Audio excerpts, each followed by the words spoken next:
exactly well furnished. On that paper. Hello, Edna, love. You've been a long time at the shops. Is Harry not back from his walk yet? Not yet, no. Oh.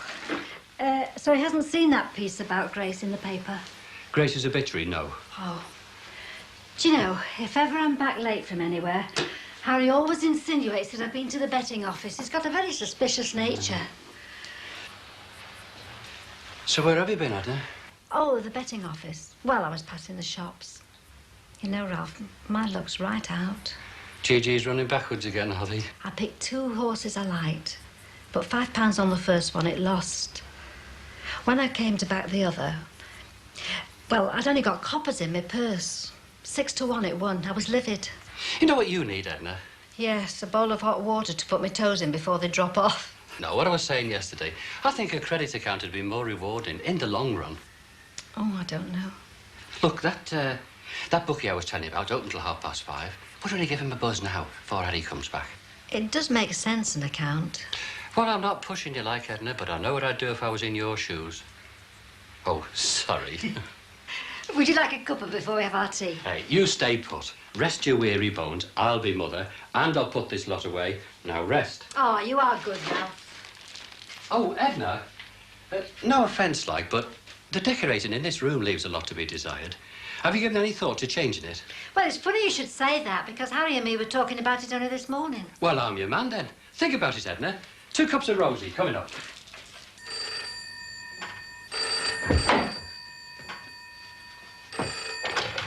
Hello? Pat, I might have known it'd be you. I haven't been anywhere. I was just running a bath. What makes you think that? I mean, it was just a stupid key rammed down my throat. What did you ring for anyway? 8:15, terrific. No, she's not back till 9. Look, if there's nothing else, my hair's dripping wet and I'm running a bath. No, honest, Edna, I'd make a first-class job of it for you. Well, I would like it brightened up, but I don't want to impose. Not after, well, you know. Oh, don't talk daft. You wouldn't be imposing. You'd be doing me a favour. A favour? Yeah, well, to be honest with you, Edna, I'd go around the twist just sitting around doing nothing. I mean, while I'm here, I might as well make myself useful. Earn me keep, like, you know. What do you say? Well, I know Harold wanted it done and he can't do it himself. Well, then. But what exactly would you do? Well, it depends how you'd want it done. I mean, with certain colours and textures. I could make it smaller or bigger. Certainly cosier. Bigger? Oh, yeah, no problem. Oh, I'd like that. I've not regretted moving here, mind. But it does seem poky compared to the other house. So you'll let me do it, then? Why not? Oh, smacking. And I know just where I'll start, too. Well, that wallpaper would be a good beginning. Edna, love, you took the words right out of me mouth. I mean, look at it. Hills and trees. If we had a basket, we could picnic on it. And as for that, it still looks like a wimpy sight, all that gravel. Oh, I could spruce that up for your good style. Flowers, a rockery, the works. Maybe even a little wishing well, unless you preferred a pond. Oh, a pond? Could we have goldfish in it? Edna, love, it'd be your pond. You can have saltfish in it if you like. I just see if this baker's disco isn't what I think it's going to be. Well, you know what they say, when you expect one thing, it usually turns out quite different. Yeah, you probably have a great time. Stay on this side. Why? Because that's Harry Cross, the nosy neighbour. If he gets chatting, we'll be here till Boxing Day. Hello, girls. Have you had a minute? Of course. Hello, Mr. Cross. Hello, love. Well, what do you want? Who's this, then? She's Bernadette, a friend. Pleased to meet you. We'll have to, Haven't seen you down here before, have I? Well, I've known Bernadette for years on a casual basis, Mr. Cross. We're up the 6th form. We just got together because we share a common interest. Lads. Study. I see. So if you've no more questions, we're off to the disco. Bit early, aren't you? Well, we were. Very funny. we're going to Karen's boyfriend's to listen to some records first, Mr. Cross. Well, don't let me stop you. Try, Mr. Cross. Bye. Aye. Oh, Karen, do you know if the nurses are in? Oh, they're on late, I think. Karen! Shit. What, Ralph? Oh, this scraper's just about had it. No, about the other thing. Oh, yeah, well, I thought while I'm here, I could busy myself with all the other jobs around the house. Tile the bathroom, you name it. I thought you were going to do the pond first. Oh, yeah, well, I couldn't do that till the spring, till the better weather comes. Oh, I see. So while I'm here, I'll do all the other jobs around the house. You know, Rolf, it's just like the old days with you around. How long do you think you're staying for, the duration? And what's all this, then? Ralph's offered to do the decorating, with your permission, of course. Oh, it looks like it. Well, listen, woman, if I wanted decorating, I'll get the professionals.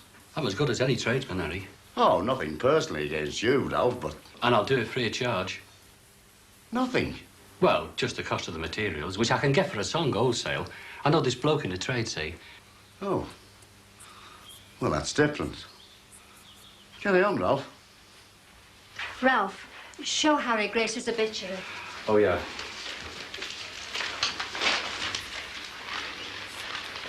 Don't take it out the cover, Harry. I'm trying to keep it clean. However, I think I'll just nip home and get my own scraper and a few other tools as well. What about your tea? Well, I'll have it later on if that's all right with you. Oh, fine. Good.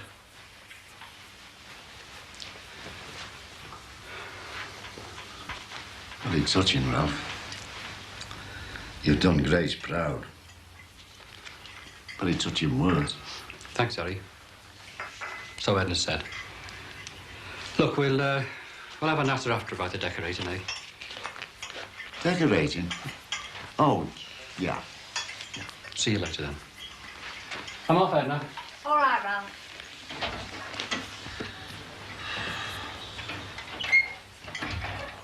Poor son.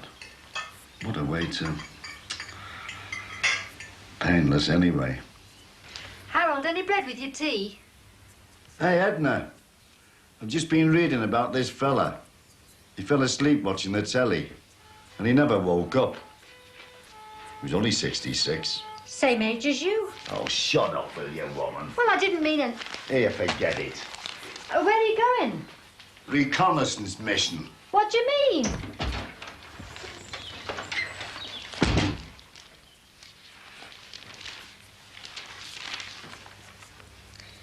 Place your bets from the comfort of your armchair.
The life out of me. I gave you a fright. Look at this. I've got a bad ticky, you know. Damn about your heart, Mr. Cross. That's very nice coming from a nurse, isn't it? What are you doing in here? You're stooping around our kitchen. Now, come on, I'm waiting. Well, I wanted to borrow a cup of sugar, so I came over, and the door was open, You're so... a bloody liar. The door was not open. You came in here for a nosy. Now, for the last time, how did you get in? Have you got a key? Don't you talk like that to me. This is my house. Your house is maybe, but it doesn't give you the right to start invading people's privacy. Now, before I throw you out, have you got a spare key to this house? That's for me to know and you to find out, isn't it? Right. Two can play at that game if that's the way you want it. Are all you Scots bitchy and stubborn like this? No, but we are determined. And you are not moving from here till you tell me what I want to know. Right. We'll be here all day then, won't we?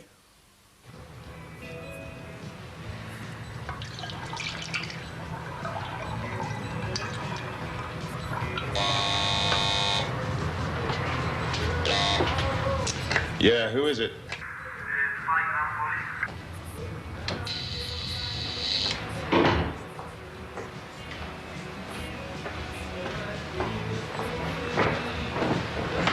Plates aren't, yeah, 5 o'clock, you said. Yeah, well, it takes a bit longer when you're walking. All right, things that bad, Addy. What happened to you there? What's wrong with my hair? None. After the job you said on the phone. Yeah, that's right. I know you said you had nothing going in the club, but I thought with your connections... Oh, why? And why should I help you, eh? Well, we are sort of past acquaintances, aren't we? Yeah, I teased the passing the night. Well, look, you know, like I said on the phone, that's all behind me now. Leopards can't change their spots, Barry. Well, this one can. And Cardle doesn't know it yet, but he knocked some sense into me. I heard he belted you in Walton and you landed in Anfield. Can you help us, Wal? Anything? If I couldn't, you wouldn't be here now. You are a carpenter, aren't you? Yeah, that's right. Why do you know anything going in that line? Billy Harper. Business acquaintance of mine. He's a subcontractor on the building, amongst other things. He's just landed a deal fitting out a load of shops for a chain store. And he's looking for good workers. Oh, well, hey, just point me in his direction, eh, Wal? I'll go and see him now. Do you know the White Lion? The one in Cressy Street, you mean? He'll be there at 8 tonight. He's playing in the darts final. Mention my name. No, better still. I'll phone him for you. I want a word with him anyway. All right, thanks. How will I know him, Wal? Oh, you can't miss Billy. You'll be surprised when you see him. Why, what's up with him? You'll find out. Tip, don't pull him. He's razor sharp. Number 6, Brookside Close. Yes, that's right. When will I get the application form? Oh, fine. Yes, I hope my first pet's a winner, too. Thrown out of my own house. Bye. Who was that? Wrong number. So was that bloody Sandra.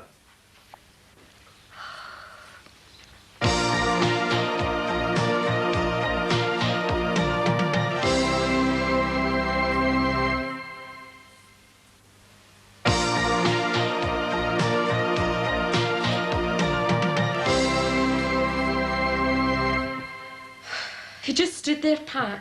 I kept asking him repeatedly, did he have a key to the house? And all he says is, you'll get tired of asking before I get tired of waiting. God, that man's absolute limit. Yeah, I was saying, get this down, you love. Might help. God, he's really shut you up, hasn't he? Shoot me. See, when I saw that figure in the kitchen, I nearly fainted. I don't know what I'd done if it'd been a real burglar. So what happened then? Well, if he could wait there all night, I certainly couldn't. He refused to tell me how he got in, so I threw him out. Metaphorically? Physically. See, I was bungling him out the door. He says, ranting on about something how he used to be a boxer. So what are we going to do about him, eh? Can't go on like this. I hope not. My nerves couldn't stand it.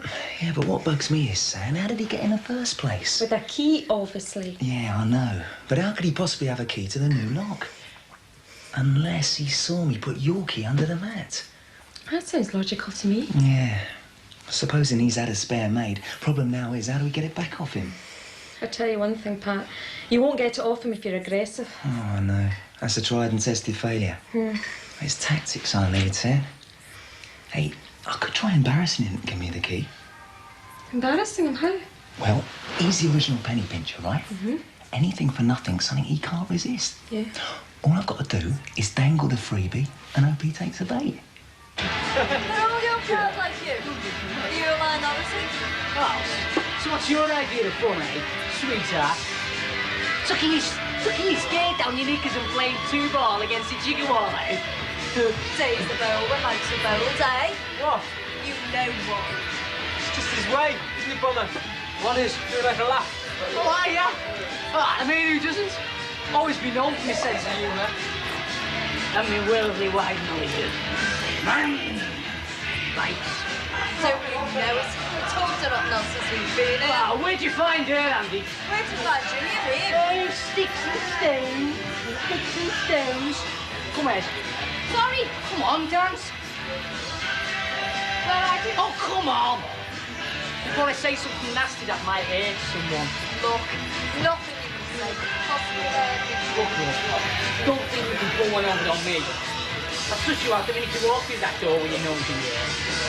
If you wasn't Andy's bit of stuff, I'd have smacked in the face an hour ago. I'm sorry to watch you live.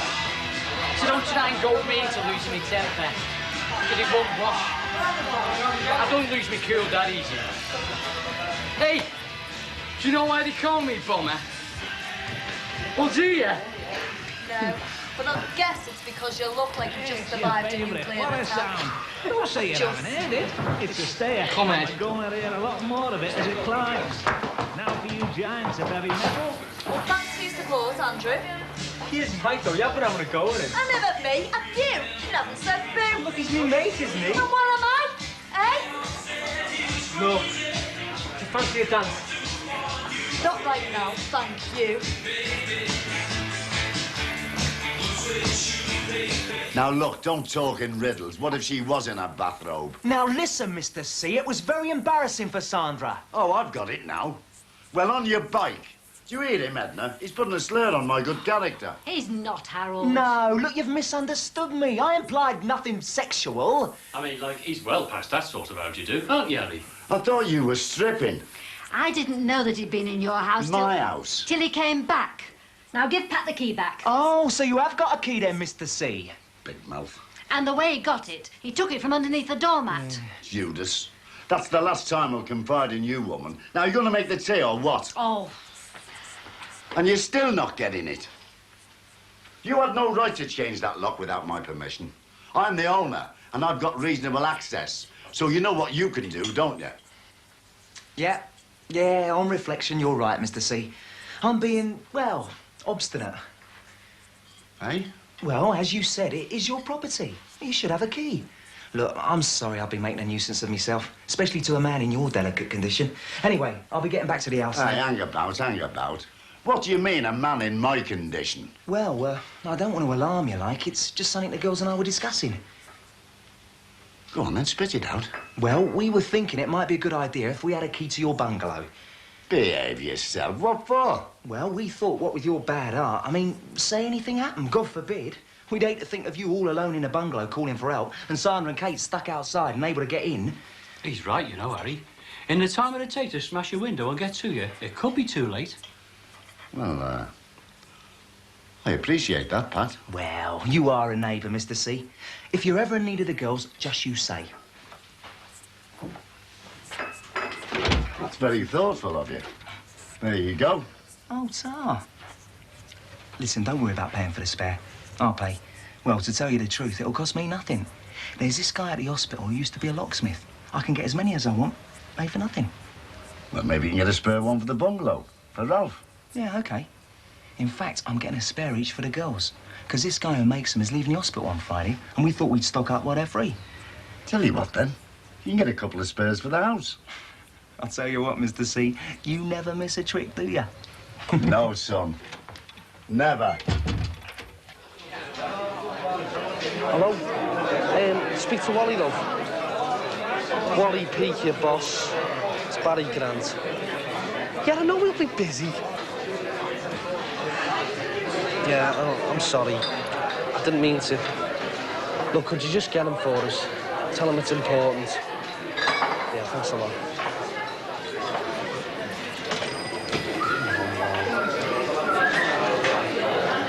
Hello? Wally? Yeah, sorry, sorry to drag it away and all that. It's just, well, I'm in here now and this Billy Harper guy still hasn't turned up. What? Yeah. Of course he hasn't been in. West Department to point him out to me. Yeah, I'm sure. Yeah, well, I haven't got anywhere else to go in a hurry, have I? Hey! I said it'll work, didn't I, Sam? Give him one free key and you can guarantee he'll ask for a bunch of them. But what I really like is he thinks he's pulled a fast one on me. Serves him right. It's about time he got a taste of his own medicine. Yeah. Hey, hadn't you better get to bed so you can get some sleep in ready for the emergency? What emergency? Well, the way Mr. Cross was checking his art earlier, I'm expecting him to be shouting for help about 3 o'clock tomorrow morning. That reminds me. I must get up here when I'm out shopping tomorrow. For what? Heavy-duty earplugs. Mind you, is he not going to want that key back when you take over the spare? Now this is the ingenious part. I'll get spare keys made of our old lot and give them to him. Oh, that's brilliant. I think so. He'll never notice the difference. Well, Not until he tries to get in again, which he won't. Mind you, it's going to cost you a bit to get all those spares made. Sergeant, lad, the cost will be worth it knowing it'll keep that old lion out of our den. Aye, well, me and Kate will chip in. By the way, sorry I blew my top yesterday. Forget it. Hey, you know, Sam, at last I've got this warm sensation of privacy coming over me.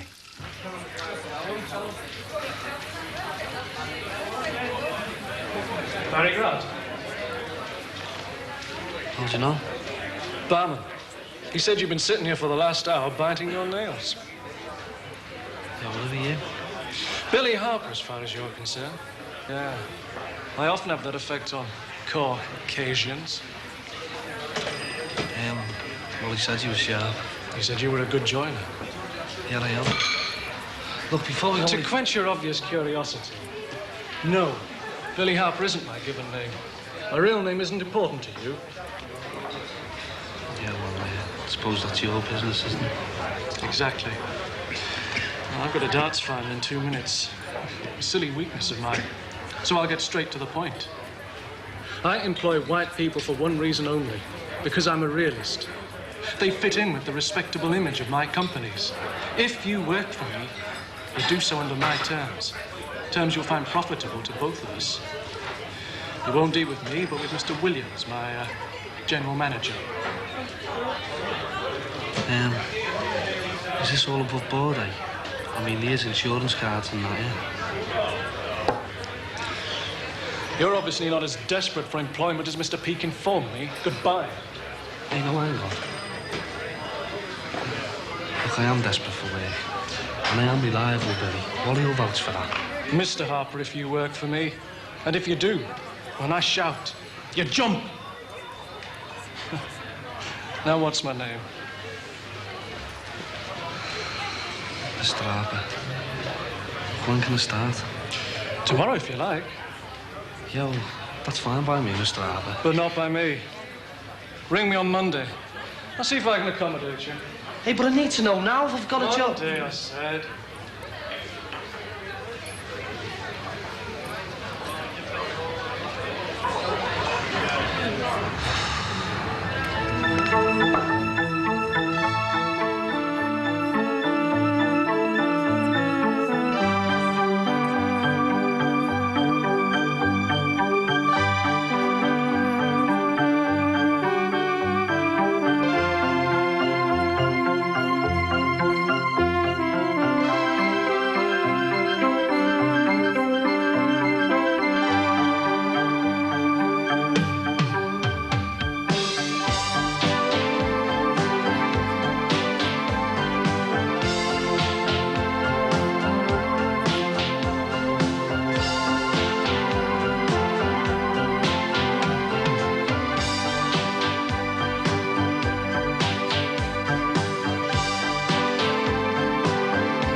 Did he make the early train? Just. If I'd known it was so cold, I wouldn't have volunteered to take him. Well, it's given me a chance to go through this before I went in. Thanks. Are you confident? I think so. I think I've identified the enemy, at least at my level. Nigel Bannister? Nigel, yes. I've a good idea of the tack he'll take at the management meeting. Surely he's as interested as anyone in keeping costs down. Oh, yes, as long as he's seen to be doing so. But not when something like this makes other aspects of the operation look too costly. Well, we just have to wait and see. Will you be late? Possibly, yes. Will you? No. I'm having lunch with Mrs. Lyons today. Oh, the old dear with the grandfather clock. She's very nice, and I think she'll be glad of the company. She's moved to a new neighbourhood. Well, enjoy yourself. Pity we can't have lunch together ourselves. Been a long time. So there's the rest of the week. I might have cause for celebration before too long. Bye. Bye. Oops, sorry, I blocked you in. Good morning. Heather? Another good reason for having a garage in this weather. You applied yet? Planning commission, yes.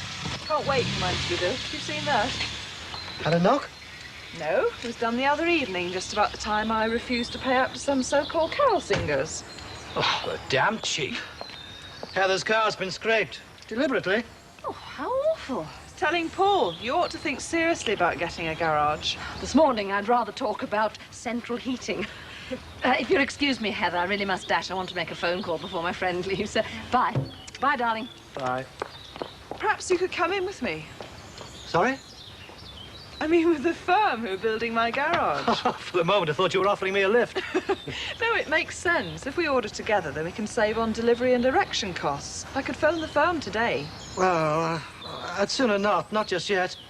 Still to hear from the planning department. Oh, that's just a formality. Can both save on a double order.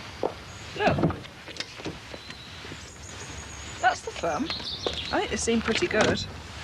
And it does increase the value of property, Paul. Next time I try and sell that place, I mean to get the asking price. Oh, perhaps you're right. But I'll think about it. Well, could you let me know this evening before my order gets lost in the system? I will. Thanks. Well, after you, ladies before gentlemen. You do a cracking breakfast, Edna. And the pleasure of having it done for you. Of course, over these past few years, all the cooking's been down to me, you know. Well, this won't get the baby washed or the wallpaper bought, will it? Where are we going? Oh, that new do-it-yourself supermarket in Egbert. Can you manage? Yes, I'll be fine. It says 3 buses, you know. Oh, it'll be nice to get out. Tell you what, we'll have a little bet on the way, eh? I fancy that one in the 2:15 stagecoach. I picked that as well. Oh, like mine, eh? Tell you the truth, pal of mine told me to watch out for that, you know. Inside information? Oh, I'm saying nothing, but it's a good one. If Grace's money was through, the insurance, I'd risk a few bob on it. Would you? Oh, no danger. That's it then. I'll put 30 to win. 30 quid? This wallpaper and paint stuff will cost 12 to 15 pounds. I've got my account through. With the bookies? Oh, smashing. No missing the winners now, eh, Edna? Have you used it yet? No. Paul. Oh, Richard. You're off the beaten track, aren't you? I am. Playing leg man on this Crosby business. Oh, that. Do you know Fredericks never checked properly? He never even took up Crosby's references. Fredericks? A lunatic of a personnel manager before Ken Watson. Well, I never met him. Oh, you're lucky. The man should have been sacked years ago. I've been checking through the files you have down there. Not a sausage. Crosby provided 3 referees. There isn't even a note of a phone call anywhere. Now, of course, that could be something to do with Ken Watson's new broom tactics. Well, as far as I'm concerned, Crosby's on notice. Well, it's never that simple, Paul. The man wasn't up to his job. I've no need of an installation engineer who can't do more than the basics. The plant engineer's behind me. Yes, but, well, Crosby seems to have had some personal problems. The union's not going to let it pass by that easily, and Crosby's certainly been talking to them. Well, that's as may be. But I had the strongest possible complaint from his colleagues. Crosby doesn't do another hand's turn on this plant. Not while I'm plant manager. So, Ken Watson's not the only new recruit who likes to push his way. I mean this late agenda item for the management meeting. New recruit I may be, but not without experience, Richard. Hello? Is Billy Harper there? All right, Mr. Harper. He's not in. Well, he told me to ring this morning. What, not till this afternoon? Well, could you tell him? Hello? Hello?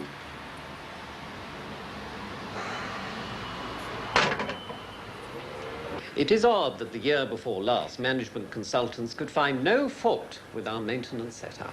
Well, I'm unaware of their criteria. What I am aware of is this. 20 man-hours and nearly £150 on one breakdown, and we have hundreds every year. It's ridiculous. It's an internal charge, Paul. Parent company on subsidiary. Yes, and the subsidiary has to pay. My subsidiary. I know your objections, Nigel. I knew them before this matter came on today's agenda. Perhaps I see the balance sheet from another point of view. Meaning what? I don't see why this subsidiary should become some sort of sin eater for the parent company. As long as it looks good on paper, forget the waste of resources. I think we're getting away from the point. This is the point. Yes, yes, but I have personal experience of bringing in private contractors. Obviously... They'll want access to the stores, they'll have no control over pilfering. Perhaps you'd like to look at the balance sheet that way, Paul. Obviously, industrial relations are my principal concern. The last time I witnessed the introduction of an outside firm, it led to a 10-week strike. My former company lost over $4 million. $4 million in lost production for a saving of, what, $100,000 odd a year. Well, I'm sure that none of us would want to witness that sort of consequence. This operation's far smaller than your former company, Richard. I'm not suggesting sackings. Natural wastage, plus the use of an outside company. That's the way I see as bringing maintenance costs down to a sensible level. But the men won't see it that way. Oh, surely they can see the sense in running a viable company. Will they? You tell us you've taken informal soundings on costing with some of these outside firms. I've done the same with the chief engineer. I dare not approach the unions. They'd see it as the thin end of some management wedge. In their terms, jobs on the line. Well, I'll be damned if I'm going to run scared of the unions. It's not a question of that. It's a question of making a sensible management decision, bearing in mind all the factors we've been discussing this morning. Here. I'm sure we would all agree on that, wouldn't we? The way I see it is that we do not want to precipitate or provoke in any way the workforce out there. I don't think one of us would want to be suspected cases of McGregor fever.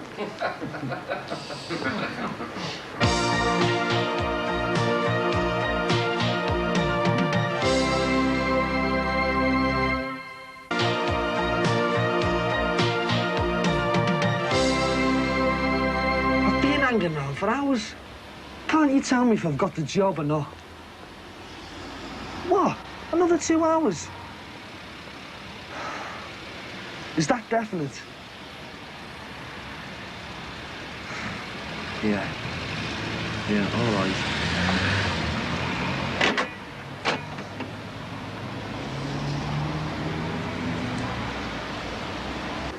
With respect, Chairman, I think we've exhausted this business, and I've got 2 further matters I'd like to raise.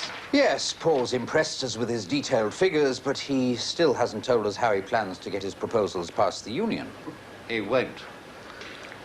Thank you, Richard. It's quite simple. We tie it in with the next pay award. That's already in motion. That's right. We have a meeting at the end of the month. And we're offering 4.5%? Well, that's not settled yet. We've got to look at that again. There may be room for a little more. Well, they've asked for 12%, haven't they? Totally unreasonable. I didn't expect them to ask for less. But they'll accept 5.5%. With a little reluctance. Then I suggest we put it to the regional board tomorrow that we go to 6%. 6%? I leave the exact figures to others. But I suggest we run the pay offer with the extra 0.5%, with a clause making it conditional that maintenance accept the appointment of an outside firm. But that will eat up your savings on your maintenance costs. My principal concern, as I've told you all, is efficiency. I've increased outside customers by 200%. With the extra efficiency, I can keep on increasing outside sales. Well, yes, I'll go along with that. It's open to whether the unions will, of course, but I think it's worth a try. Presumably, we'd go out to tender. There's no shortage of likely firms within a 20-mile radius. Oh, can I put that forward as a proposal for tomorrow? I'd support that. Very well, Paul. calm down, Edna, calm down. Calm down with a 4-1 winner in a photo finish. Look, let's have a cup of tea, then ring up. I want to know now. Oh, it'll be all right. That T-Sin Ling came in a bit too late by the sound of it. Now, don't worry. Hello. This is Mrs. Cross speaking. Yes, account number 21972. Yes, that's right. Can you tell me what won? T-Sin Ling. I'll get that tea hot and strong. Can you tell me how my account stands? Down 160. That's defo. Oh, sound, Mr. Harper. Yeah. Without Solvies, even. Oh, great, thanks, Mr. Harper. Yeah. Wednesday I can start. Thanks a lot, Mr. Harper. Yeah, well, I'll pick up the van then. Yeah, I'll call round. Okay. Right. Thanks again, Mr. Harper. Bye, Mr. Harper. 3 bags flaming full, Mr. Harper.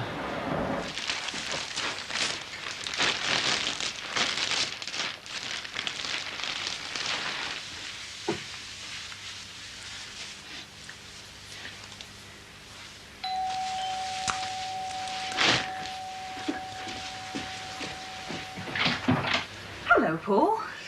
Sorry to bother you, but I promised I'd let you know. Oh, about the garage. Yes, I've decided to take your advice. 1 brochure and a cheque for the deposit. I'll leave you to order, shall I? That's great. You'll see the sense of it. I certainly will. Now, let me know when you need more. Will you have a drink? Oh, no, not for me, thanks. Now I'm back in the swing, something I'm trying to cut out. I know the temptations of old in my line of work. Oh, Aaron, I thought you might like to join us for dinner, but smells good. Lasagna? Moussaka. Tell Anna thanks very much, I've got company tonight. Oh, all right. Are you sure you won't have a drink? Oh. Excuse me.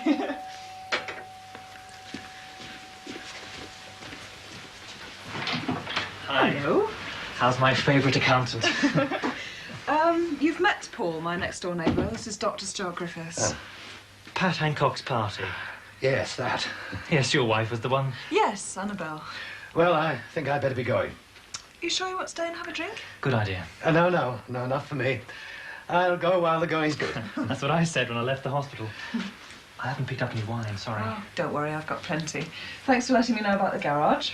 I'll let you know when my planning permission comes through. Great. Bye-bye, Paul. Bye. What a day. I'm shattered. I can't believe I'm actually here. Well, I hope you like moussaka. All I ever eat is canteen beans on toast. Oh.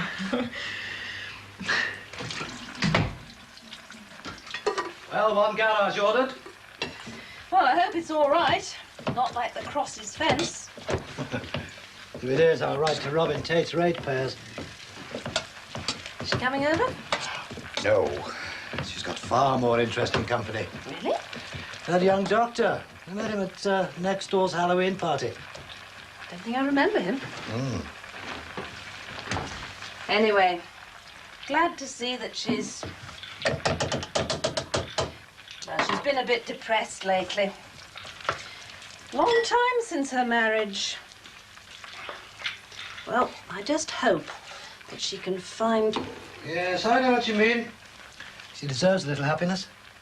Right, ready to eat then? Oh, I thought I'd have a drink. Did you want one? Go on. How many hours a week do you work? Well, I don't keep a count. 50, 60. Sounds like a holiday to me. When it reaches 80, then you'll know what pressure is. I know already, Stuart. You've just finished your turn. 12 hours, and your bleeper goes in the car park. You've got a teenager with a stomach full of downers, a factory worker with an arm in ribbons, and it seems there's been a brawl in every pub in the city. You've got to turn round and walk back in for another dose of it. That's pressure. Mine's different, but I suppose it's as bad. I mean, I have to break appointments. Our clients are big. I may have planned a weekend off and then suddenly find myself going to, well, In the last 6 months, I've been to Carlisle, Sheffield, Guernsey. Jet set. It doesn't sound much, but when the pressure's on, 8 hours going through the balance sheets and all the rest of it, and then the rest of the time spent socialising and being very polite to the clients. All that eating and socialising. Must be hell. It can be. Sounds like a holiday too to me. Well, my next big one won't be. It's in Birmingham. When? In a few weeks' time. Got 2 days briefing in Manchester next week. But you enjoy it?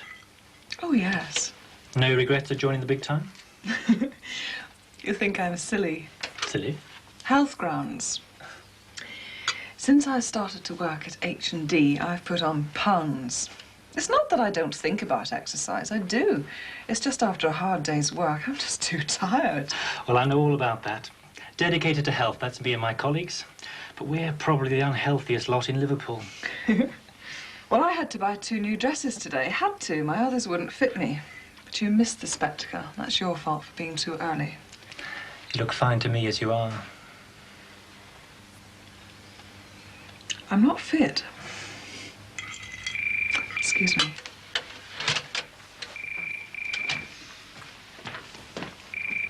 Hello? Yes, could you just hold on a moment? It's for you. Oh.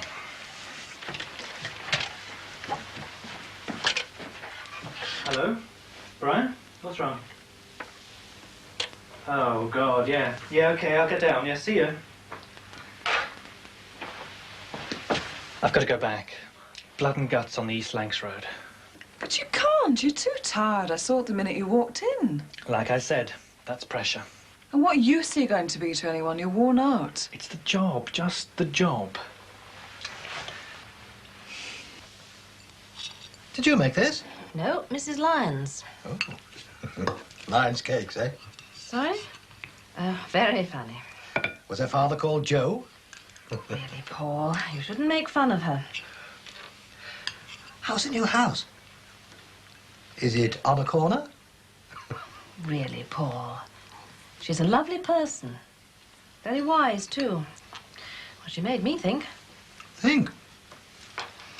Yes, a quote from Shakespeare, to the effect that I know what I am, but not what I'm going to do. I thought you'd decided. You seem well hitched to Sonia. You've been so happy. Have I? Yes, to me.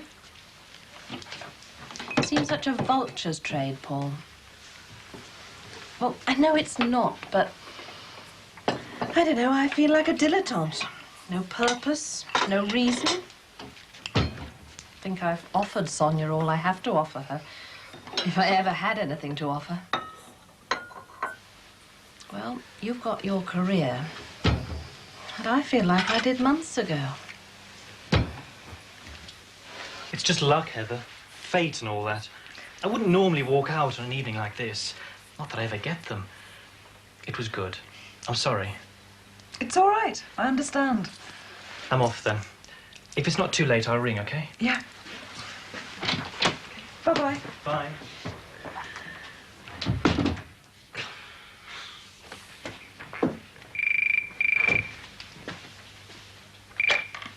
Hello? Yeah, just hang on a moment, please. Stuart, it's for you. It's Brian, is it? Brian? Hello, Brian. What's wrong? Yeah, I was just going. No need, then. Cheers, mate. Cheers. Bye. I'm reprieved. They can manage.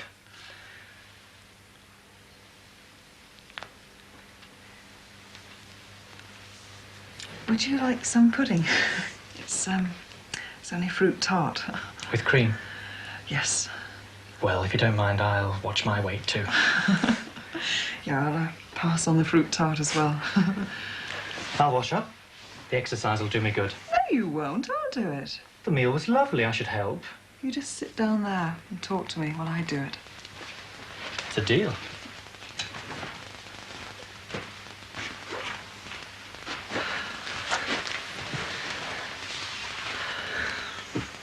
There's always voluntary work. That's what I might have done. and carried on doing on the Wirral. Not now, Paul. I can't see why you want to work. You can always spend a few days with Sonia. I thought you enjoyed these sales and house clearances. I do, but... You should do more entertaining. Entertaining? Yeah, that's what you want. What you need. I mean, I'm meeting new people all the time, every day. We could do more. But it's more than that. Entertaining is fine, but it's not the answer. You seem to do nothing else in the last house. But it's not enough. I've got to have... Yes? Something else. And I ought to eat better, you know. Fall into that sort of trap of living on junk food just to save on time and trouble. I want to be back in my size 10s, but I don't want to just be back in my old figure, you know. I want to be healthy too. We can do it together, Stuart. What do you think? Stuart, start a campaign of healthy living. Stuart?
Oh. Hello? Sorry, old man, you're blocking me in. Blocking? I'm in rather a hurry. Oh, God, yes. Sorry, I'll get my keys. Paul? Heather, you're, the doctor. He's blocked me in. God, what a night. You should have kicked me out. I'm going to be late myself. Oh, sorry about this, Paul. I never realized. What time is it? 20 to 9. Really? Oh, God, I'm going to be late. I'm not used to drinking. Divorcees. He left his car in Paul Collins's way. And she comes to the door as bold as brass, half naked. What? Heather. She's had a man there all night. Divorcees. They get the shackles off and they go mad. No shame in them. No shame at all. Sorry about that. Didn't realize I was staying. Circumstances beyond my control. Oh. No harm done. Nice to have met you again. Bye, Paul. Listen, I'm going to have to ring. Do you want to stay and have some breakfast? I can't, Heather. I should be on by 9. Oh, have a shower then. Have to be quick. Where did you get that blanket? I itch like mad. Do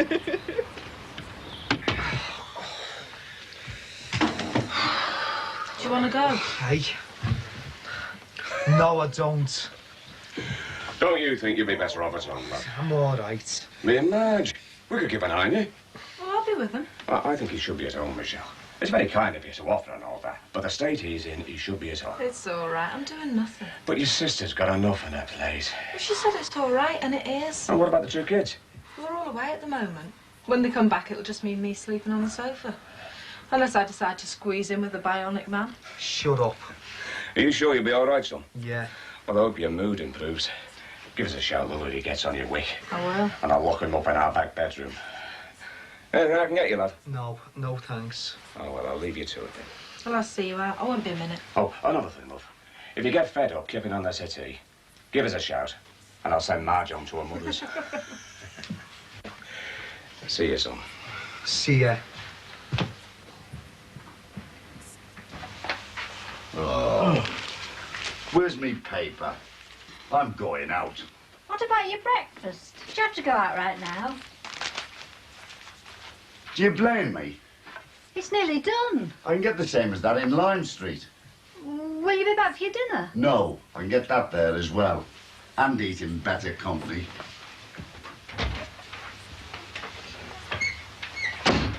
Don't let him bother you, Edna, love.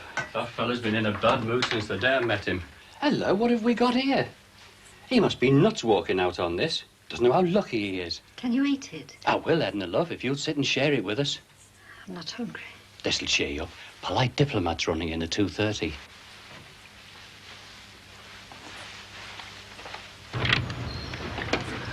I am sorry about last night. It's all right. I feel such an idiot, crashing out like that. Before the fruit tart, too. When can we do it again? Without the undignified good night.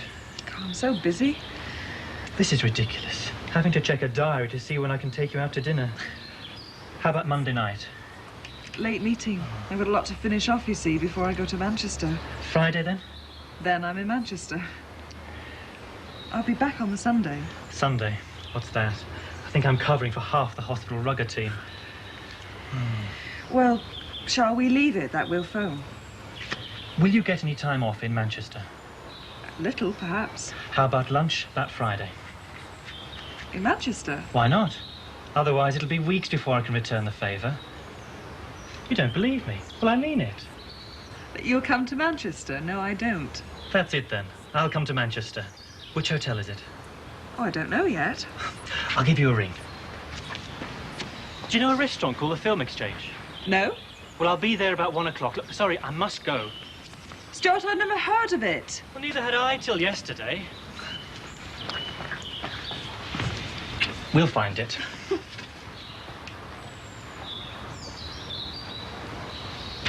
Well, if you don't fancy egg and chips, I could do you a beef burger. All right, I'll have a beef burger. Not many chips, though. Right.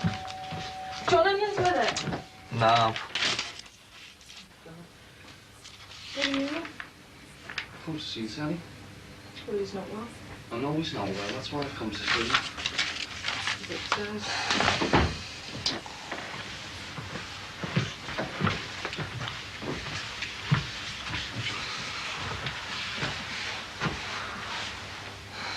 All right, sir. I don't want to see you. What? You heard. What's brought this on? He doesn't want to see you. I'm talking to Terry. It's her business too, and I don't want to see you.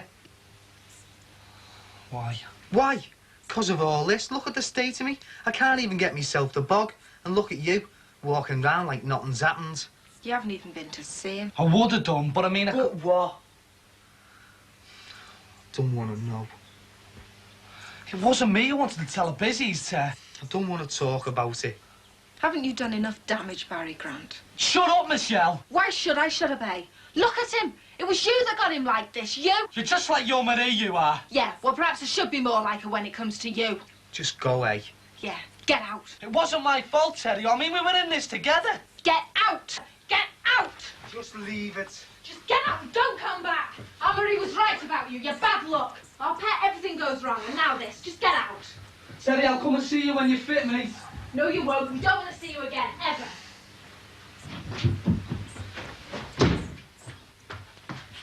I mean it, Terry. That's the last time he sets foot in this house. I don't want to see him again. Thus, the total to a 10-pence stake moves on to £127.05. Well, I'm looking rather sour because I think really we shouldn't have gone for 1 o'clock jump then at 9 to 2. A terrible price for a very good horse, really a pretty consistent animal, and they didn't run Cambridge to deliberately lose. Jerry said he's ridden, he's the 29th winner, so he won this championship last year and he's won it again this year. This championship is confined to jockeys who haven't ridden 50 winners at the start of the season, so he's eligible Mrs. next Cross. year for the championship. And, Yes. Jerry says that he's determined to try and win it again for the third. You know we can't have this, Mrs. Cross. A tenner each way. You're 160 down. Your limit's 120. It isn't. You know it is. Ronnie told you yesterday. It's a good tip I've had. Well, good tip or not, I can't take it. Just this one. I can't. And I want the account settling 160? by next Tuesday. I don't know if... Next Tuesday, Mrs. Cross. What if I can't pay? Look, you got the letter when your application for an account came through. Pay up in 7 days when requested. So it's legal action. Legal action? Mhm. Well, I don't think I can pay in 7 days. Sorry. That's the rule. Jerry says that he's determined to try and win it again for the third year running. The only bit of bad news about it is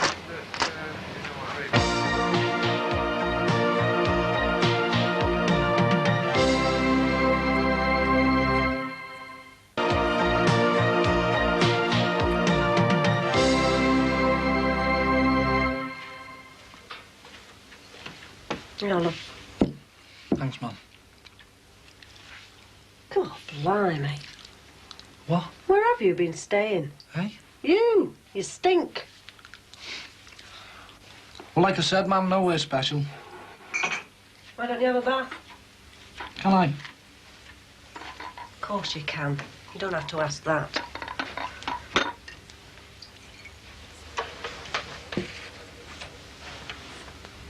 I am going, Mum. I know. I don't want you to feel you're being pushed out because of this baby. I think it's best if I do. I mean, I'm not going to get a job round here, am I? Is it all over then? Seeing you in the shop? Well, Terry Michelle is still in, but it is a good job, Mum, and I'll be able to send you some money home and that. No, you won't. Well, Billy Harper said it'd be 200 a week with OVs. Me and your dad are doing all right. Well, all right, I will if you want me to, then. I know you will.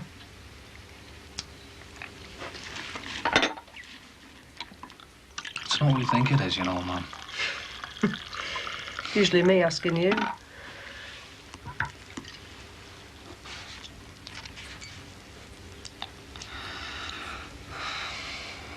I feel dead sick about Terry. Perhaps you'll realise now why I've always worried.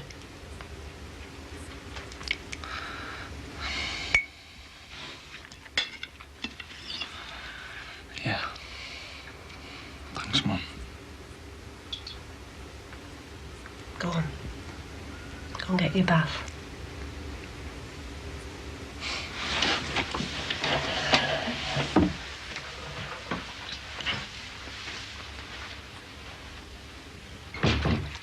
Hello, Edna, love. You look tired. Hey, you're just in time for a cuppa. Is Harry back? Not yet, no. Hey, the comings and goings in this close. Cars in, cars out, and taxis. More cars than soft Mick. Harry should cash in on it. I've told him. About renting the garage. That fella over there with the 2 cars, he should ask him. Is it worth it? What? Gracie's brother, he lived in the next street to us. He was paying £8 a week for a lock-up garage. £8? It's worth a try. Hey, I don't know. Keep the pot warm. I've just remembered. I want to go and see Annabelle.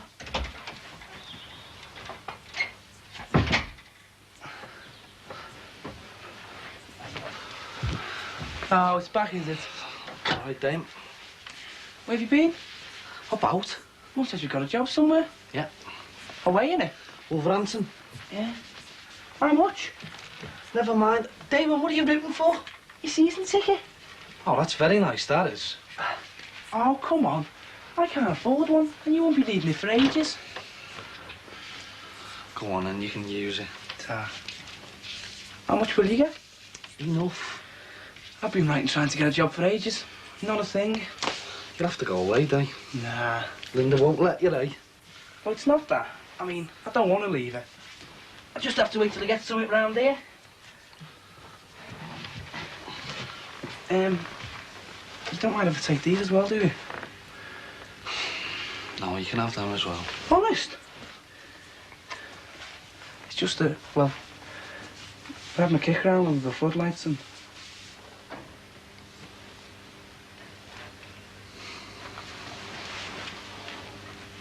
It's all right, Dane. So... Mum says you're going tonight? Yeah. Well, I hope it works out all right for you. Thanks, Dane. I mean it, you know, Bay. Yeah, I know. Aww.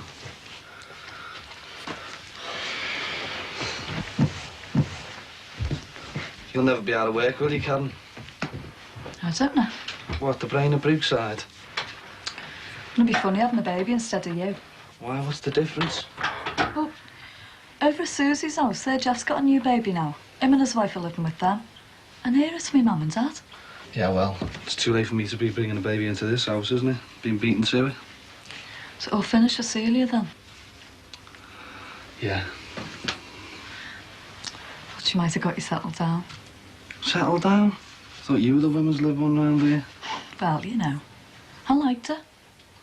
And you did too, didn't you? Yeah. A bit more. I'm sorry. How are things going to work out with you and Andrew? Oh, I don't know.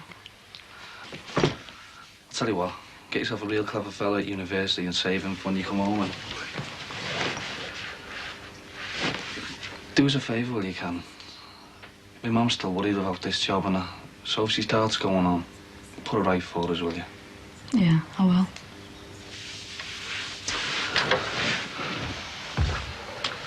And, look after yourself.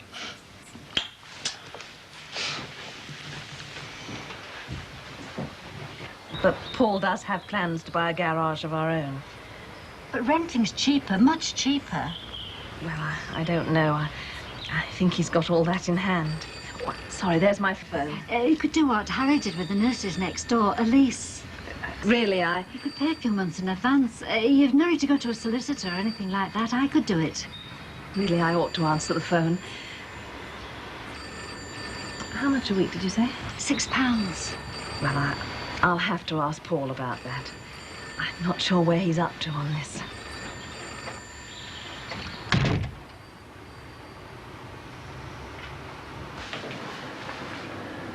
Ah, have you heard? Heard what? Frank Stewart at Manchester has just phoned. Your proposal has gone through. Good.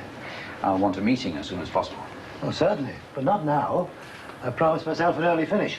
Still full of confidence about this, are you? I certainly am. I've seen it all before, Paul. Well, it's all yours now.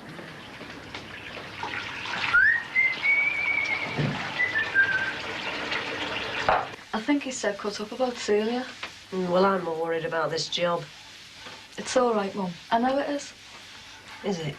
Yeah, I reckon it is. All right, Shay. You're home early. Home early, I wish you was. That bundle of papers I was reading last night, where are they? Green papers? Yes, I should be in St. Helens in half an hour. I've got a trades council meeting. I forgot the flaming things. By the bed. Cheers, kid. Bob!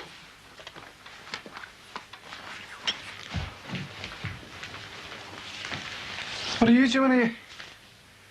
Did my mum tell you? Tell me what?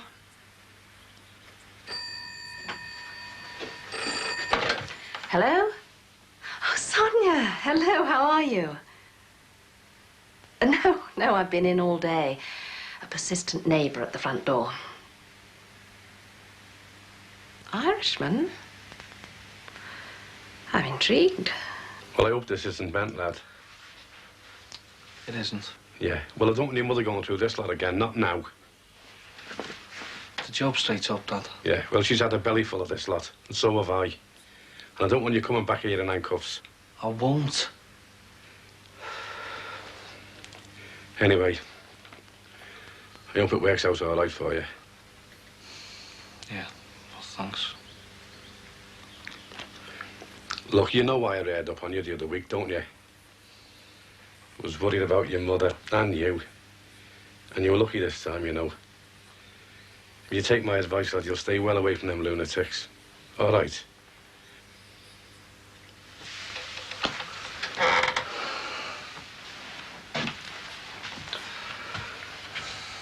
It was a mistake, Dad. All of this. You don't want your mother going through all this again, do you? So, what is the job then? Where is it, Wolverhampton? I'll come over and see you this afternoon. Yes, all right. As I want to know what's expected of me before I accept the contract. All right. I'll see you shortly then. Bye.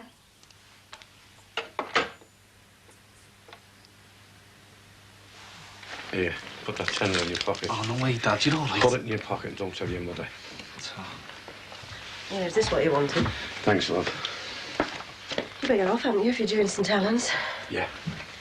Well, Dad, I hope it suits you. I'm glad you're making a go of it, you know. Thanks a lot, Daddy.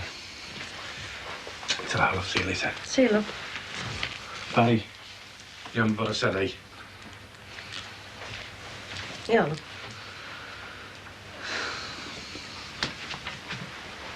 So... You all ready? Yeah. Did you tell your dad? I don't know whether he's glad to see the back of me or... Oh, love is sorry. We all are. Look, I know you haven't seen eye to eye with your dad over the last few months, but he does care, love.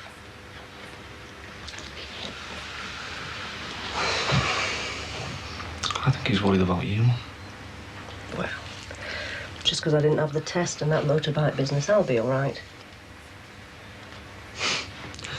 I can't imagine you with a baby. Neither can I, love. Don't worry, Mum.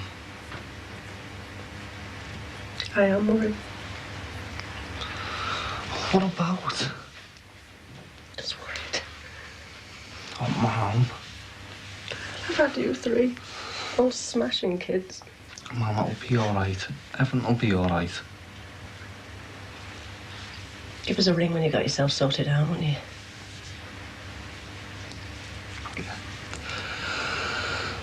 Better go and say to Dad to come and do me.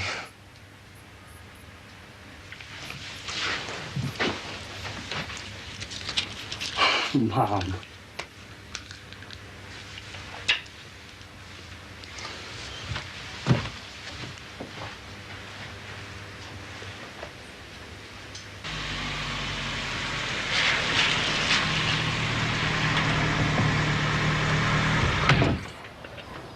This close is becoming more like a division of NCP. Where are you going? Sonia asked me to call over and see her. Now? Have you found the Broadbents? Oh, I forgot. Well, this business with Sonia cropped up. What business? She's got some VIPs from Ireland coming over, antique dealers. She's asked me if I can provide them with a meal. What, here? Don't be silly. At Cranston. Oh, you? Yes. And why not? She's paying me. Oh, really? It's worth a try. Well, I'm impressed with their powers of persuasion. I can't get you to entertain people I consider VIPs. I rather fancy we could have a run out. Eat with the Broadbents. By way of celebration. How long's this jaunt with Sonia likely to take? For heaven's sake, can't you phone Stan? Oh, my God, it was Harry Cross. I wasn't sure. Could have given him a lift. That reminds me about the garage. Any word from the council? No, but I think you ought to have a word with Harry. Oh? Well, Edna popped over earlier. She seems very anxious that we should rent their garage. Well, she seemed quite desperate. Now, whether they need the money or not... Oh, well, I'll quash that here and now. Well, Harry, could I have a word? I don't know whether to speak or not. What? You drove past me. Have a week out. It's cold enough to freeze the... I am a navy, you know. I apologise. Concentrating on the driving and all that. Were you? I just wanted to tell you about your garage. What? Well, Mrs. Cross asked Annabelle today about us renting your garage. The thing is, I'm having my own built. It's very kind of you both, but... Just a minute, Paul. I never made any arrangements about renting my garage out. Well, your wife asked Annabelle. Perhaps she's following your example as a landlord, making some extra money, eh? Are you sure you've got this right? Anna said. I don't need any extra money, Paul. Well, perhaps I got it wrong. But you know my position now. Aye, aye. A wanderer returns, then goes again. Well, I must say I shan't be sorry to see the back of him. I think that's unfair, Paul. You tell me it had something to do with getting the other fella sent to jail. Well, we shan't have to worry about his influence around here anymore. Looks like he's going for good.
Look, Ralph, you don't have to tell me about the cost of a professional decorator.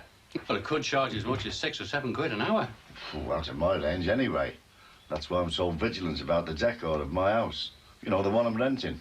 Now, Pat's a sociable sort, isn't he? Chatting to me the other day about getting things going on the close. Something like a spring barbecue, for instance. Oh, yeah, he would. With him supplying some of the grub. That way he'd make himself a few bob.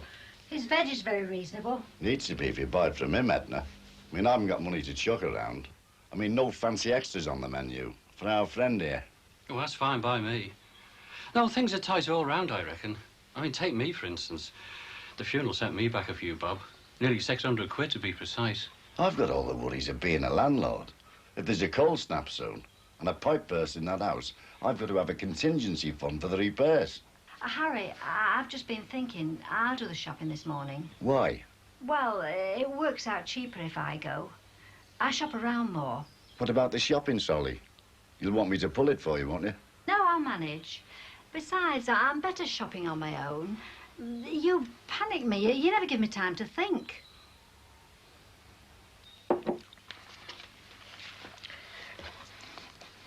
What's this penciled in for the 23rd at ACG? Oh, dispute over manning levels. Jeff Iron's the convener there. I don't line up with him politically, but he's a first-class bloke. Too far to the left for you, is he, George? No, it must be a problem for you, though, mustn't it? When all the good shop stewards, the rail grafters, turn out to be commies. Yeah. Seriously, though, while we're on the subject of conveners, this guy at Peck's account. Frankie Bennett. I'm going up there to see him this afternoon. Well, now, he's at the other end of the scale. We get called in because he's made a pig's ear of it. Well, that or worse. Worse? What? You mean he's on the take? Nothing you can actually pin down, but, you know, I get this feeling he never quite levels with you. Anyway, don't let me influence you. You go up there and see what you think. You know why I'm going, don't you? Case of unfair dismissal, isn't it? That's right. It's being put to the committee. They want me to take it up. I might need a bit of help with precedence, lad. Oh, well, the research department will help you out, though. Just give me a ring when you're ready with your questions. It's odd, really, though, with the subcontracting coming up. I wouldn't have thought Patrick wanted any aggro. One dismissal. It's an isolated thing, man. That's just minor. Not always, not at the finish. Oh, this one's going to be, because that's how we're going to play it. It depends on the circumstances, George. We don't know what they are. Look, just go in there and sort the thing out with the minimum of fuss, yeah? Get the thing well out of the way before those tenders hit anybody's desks. Certainly before they're taken up. Didn't want one of these, did you? Didn't your one give you any breakfast this morning? You Weston Sheila. You're sinking them as though it's you that's pregnant.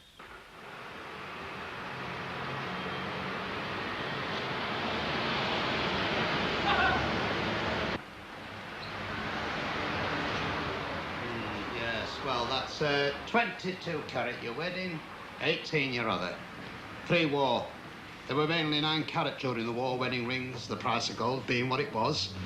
How much did you want? Isn't it more what you lend? You tell me what you're after. Well, it cost him £10, the wedding ring in 1937. Well, Mother's gone up, so to speak, so... Well, I was thinking £50 the both. Well, it's a good weight. Yes, I think I can do that for you. Perhaps 60 or 70. 60. Yes. And I'll need a ticket, won't I? Now, this is the important thing. Your date, your time limit. 3 months. But if you go over, don't panic. I always keep stuff over a bit. It won't be 3 months. It can't be. Fine. You can take them out this afternoon if you want. But it'll still cost you 12p interest. I do hope it's this afternoon. I really do. What's your name? Edna Cross. I've had a bit of bad luck, really. I really need to raise £160. Address? I've got a son I could turn to, but he'd have to know what it was about. The address? Kevin's. No, yours. 6 Brookside Close. Harry? Oh, sorry, love. Do you mind if I interrupt? No, it's all right. Just paying the rent. Where do these go? She wants them in the kitchen. She thinks the blinds are too clinical. Right. Can't see why myself. Oh, I can, though. Those will make it very cosy. I mean, it's like with hospitals, the way they try and cheer them up with colour. Fabrics, I mean, not idiots like me. Well, I don't know. I bet you do more to cheer a wall than any curtains would do. Oh, what a nice thing to say. He's after something. True. I've got a really fiddly job on here, threading a load of curtain hooks. Oh, no. Sorry. I mean, you know Michelle, who's looking after Terry? Well, she asked Sandra to go round and lend a hand, but Sandra's not into that sort of thing, putting herself out for nothing. So I promise I'll go round instead. I'm sure Al can do the job if he tries. Bye, Mr. Cross. Bye-bye. Bye. Be nice if we could get him up before she came back, wouldn't it? Be a surprise for her. Oh, anything for Edna, eh?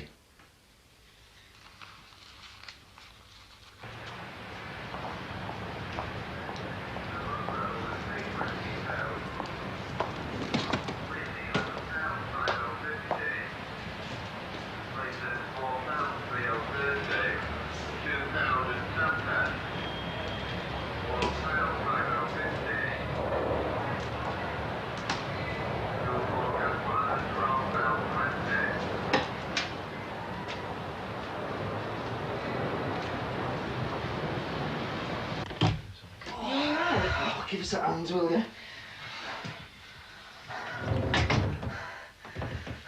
Oh, is she still here? Oh, don't be like that. She's only just come. Did you invite her? Well, no, I spoke to Sandra, though. Well, you could have asked me first. Oh.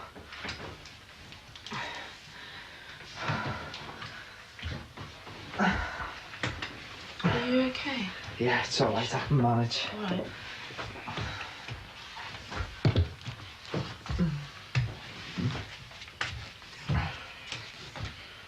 How long ago was your accident? 5 weeks. I'll tell you what, that leg will be weight bearing soon. They'll fix a little heel at the bottom and probably a short plaster too.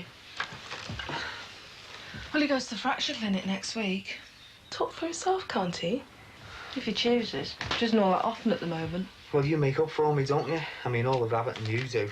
Release the boredom of this room. Why don't you go downstairs? You what? Yeah, bump down on your bottom. Oh, great. And what happens if I feel dizzy halfway down the stairs?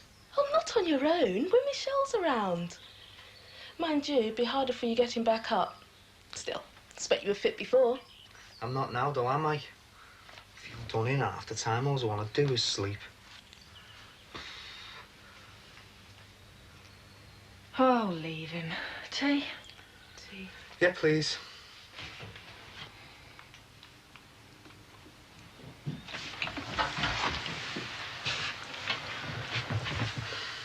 Listen, Terry. How long do you think she's going to go on without feeling really cheesed off? I mean, she's looking after you, but you're not even trying. You don't even make an effort.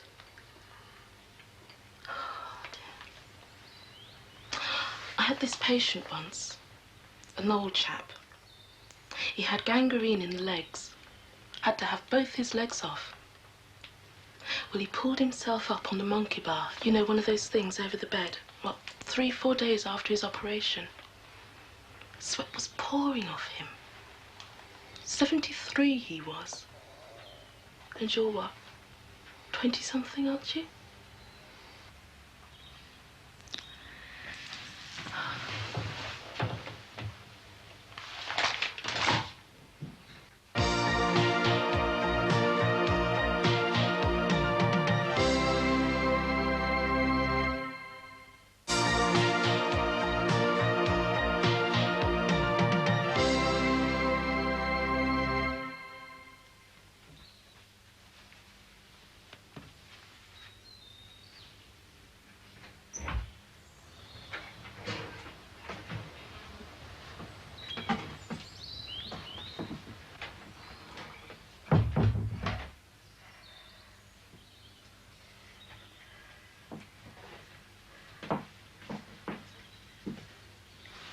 How's that, Edna?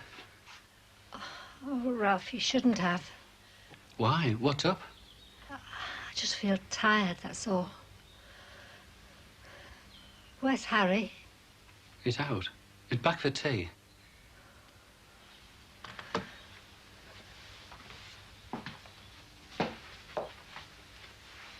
Well, you know what it is. It's a way of bringing in non-union labour. Subcontract out and in they come, in by the back door. Yeah. Well, don't you worry about the maintenance work, lad. That's something you can leave to us now. What's that supposed to mean? What it says. I thought maybe Williams had said something about me running to him for help. Why, would that be fair comment? He might be, yeah. But what's he get his money for, eh? You know the union works, don't you, lad? There's a high proportion of members here to officials. Therefore, we depend on the lads, don't we, for a strong shop floor. It's tradition, lad. How do you mean? Oh, we're a craft union, aren't we? We expect our members to have pride. We expect our members to be able to be capable to defend themselves. And we hope enough of them will serve on the lay committees to keep a strong shop floor democracy alive. You lot are all alike.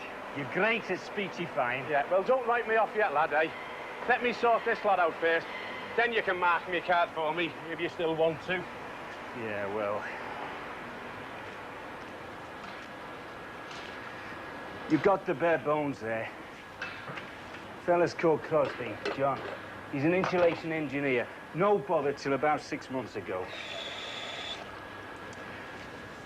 He accepts his work fell off a bit because he had domestic problems, but not to the extent that they make out. No, but there were complaints about his work. There were, but I tell you the thing that made it worse. They brought in this new plant manager. Paul Collins? Yeah, I don't know, lad. Well, he comes in and he wants to make an impression with the powers that be. He started cracking down. Crosby says he was picked on more than ever. But was there an actual incident or what? Well, the supervisor made some remark. Crosby got his rag out, said something that he shouldn't have said, you know. He never actually laid one on him, but the feeling was plain that he'd like to have done. Stupid beggar. Yeah, but he was marked out because Collins wanted an example making. Look, I told you I know Paul Collins. I'll have a word with him before I go tonight. Strictly off the record, though. No, he's out today. Some public relations caper. I suppose you want to see Crosby himself? Not today. Want to get jammed up on this first. Does Crosby come at you with all of this about being picked on? Of course. Well, you didn't come running to us over this one, did you? That's just how Williams sees me. He's prejudiced against me. Some things I do handle myself. Complaints, for instance. And what's this then? About 6 months ago, change of deployment. Well, it meant in effect from doing fairly simple routine work, he got shifted to something more, well, complicated, I suppose. And that's when he started falling down on his work? That's when they said he did. Yeah, well, what does he say? Well, he admits he had domestic problems. So he did fall down on the job? I suppose so, yes. At exactly the same time as he changed work? I think it's just a coincidence. I wouldn't read anything into that. Well, it's obvious you wouldn't, would you? Because there's nothing down here about it. Look, you can leave this to me now, all right? See you again then, shall we? Oh, yeah. I'm sure you will. What did you say she's gone to get you? A pair of kecks. She's lending them off Pat. She's probably still over there talking to Kate. She's always smiling, that one. Maybe it's because her teeth show up more, you know, with her being... Should have heard her before. She gave me a load of verbal. Should have heard her. Why? What for? For giving up easily, I suppose. Letting things get me down and that. I held all these things ready to say to George. How they'd been on at me on the estate. Betty, where I was staying, and all her mates. Saying I should fight for George. You know, do something. What? There isn't anything that's going to do any good. They said that's not the point. That I should fight for the principle of it. For the unfairness. I had it all ready to say to George. When I saw him, I just couldn't. He looked so terrible. He just... I couldn't batter him with words. Did you take it bad then? It's like he shrunk. No bad jokes? Oh, he makes jokes, yeah. And you think, oh, that's better. And then you look. His eyes aren't laughing, are they? He makes a joke and it just makes it worse. Well, maybe you'll get used to it a bit more. Oh, yeah, I'm sure he will. And then he'll look even more hunched up. They may have broken your bones, but George... Well, you'll mend all right. Broken bones do. But him... Whether his spirit will, ever. I think I've got that problem too. I break out in a sweat sometimes. I panic. It's like I'm in the tool hire. The moment the boot started going in. Never had much bottle any road. Always me did the runner. Me, not him. Barry Grant? Yeah. I think, why did it have to be me? I mean, he's all right. He's out now. He's walking round. You'll feel better when you're out of here. Hobbling up and down the close. As long as it's in the dark. I feel like something out of a comic strip. Especially with this thing. It'll grow, love. Looks quite good now. Feels a bit better.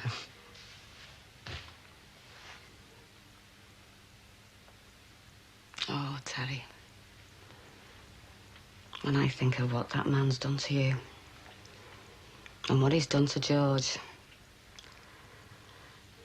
I feel like never resting till he's punished somehow. He's leaving us on our own for once. Oh, that's nice. Aye, where's your rings? I'm doing potatoes. You haven't left them on the windowsill, have you, where they can get lost? No, I've put them away safely for that very reason. Well, get them back on again. It's bad luck to leave them up for too long. And we've had a belly full of that recently. I wouldn't say that. Well, with Grace passing over the way she did, and him living with us until God knows when. Well, you can hardly turn people out at Christmas, the season of goodwill. I'll have none left by then. And anyway, get those rings on. Harry? Yes? I was thinking of ringing Kevin, asking him around to make plans for Christmas. Well, I've no objection. Those days are over, I'm glad to say. Yes, I'll go along with that. Oh, just get me a cane, will you? Oh, Terry, don't if it's too hard. You let him try, Michelle. You're doing all right. Oh, God, just tie me to the barn so I can just down here for the night. Michelle, I found it. Look, the article on George when he saved that drowning child. It looks like the dog's had it. Well, never mind. And never mind there, Terry. Carry on. What's got into her? God knows. I am knackered.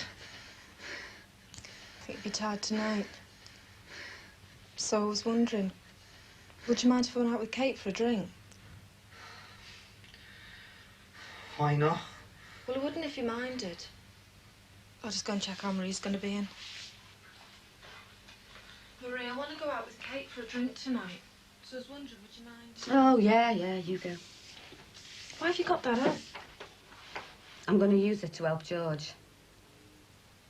I've decided, Michelle. I'm going to fight. I am really going to raise a stink about it. George doesn't want that, does he? He just wants to do his time. I know that. But there's what I want as well. There's my feelings, isn't there? I don't think I could go on another visit, seeing him the way he is, and know that I'm not lifting a finger. Oh, maybe not to get him out, before he comes out anyway. But I could clear his name. But if he doesn't want it? Even then. Talking to your Terry made me realise just how bitter I am. Well, I am not going to sit and bottle all that up, not for another 6 months. What would George come out to, eh? I'd be that eaten up. I'd be in such a mess. I don't think we'd last very long. Our marriage wouldn't, I don't think. Don't half exaggerate. It's had its trials over the last few months. You should know. And there's the fact that he'll come out to no job. And he'll have a record. Well, I've got to be able to live with myself. I can't just have done nothing. Guess you're just more of a fighter than me. If your Teddy can get himself out of that room, then I can fight for George. And God gave me a loud voice. Kevin, say something. Like what? That I just meet the debt? That you promise never to do it again and that we all pretend it never happened? I mean, it's not the first time, Mum. We've been through all this before. Kevin, please. He'll be back in a minute. You know he's only gone to get the paper. Yes, and that's all he wants in a way. Time, space to potter about, gossip, read the paper, and you'd spoil all that, wouldn't you? I wouldn't if he didn't know. And anyway, it's not like that now. He's got the tenants to fuss over. Exactly. He's got additional burdens, maybe financial worries too, and you'd add to them, wouldn't you? I mean, the man looked forward to retirement. How selfish can you be? I didn't mean to drag him in. He is dragged in. He's married to you, Mother. You've got a problem and you won't admit it, and I'll tell you this, Mum, until you do, it's Dad's problem as well. He shouldn't have to cope with stress. He's got a heart condition. Oh, Kevin. I'm sorry, but it's no help to either of you to paper over things, to bail you out and have it start all over again.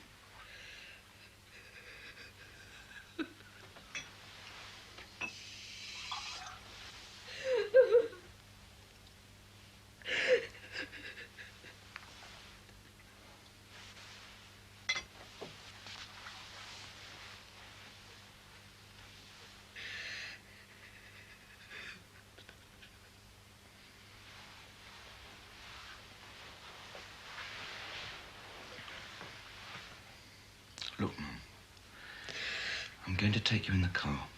We'll get off now before he's back, and I'll lend you the money to redeem the rings. But that's the only money that I will lend you. And I'll drive you back here. I'll call again tomorrow. And by then you will have told him. Yes, Mum, you will. Don't think I can. Well, in that case, I'll have to tell him for you. But I'd rather you did it yourself. I'm sure you'd rather, really. What about the money? They're threatening legal action. Take the first step, and then we'll see. Look, Mum, I'll help you get the rings, but only on condition that you tell him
Morning.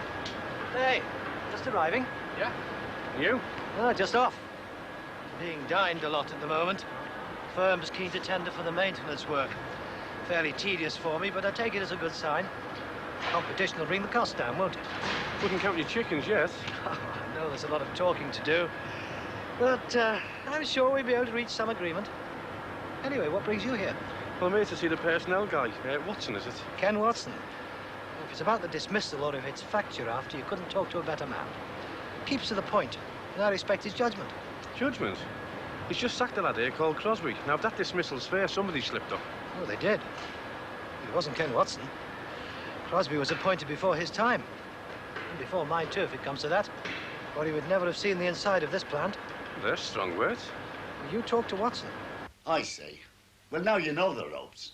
What's the next thing going into her? The coat's off me back. It had to be the rings, Harry.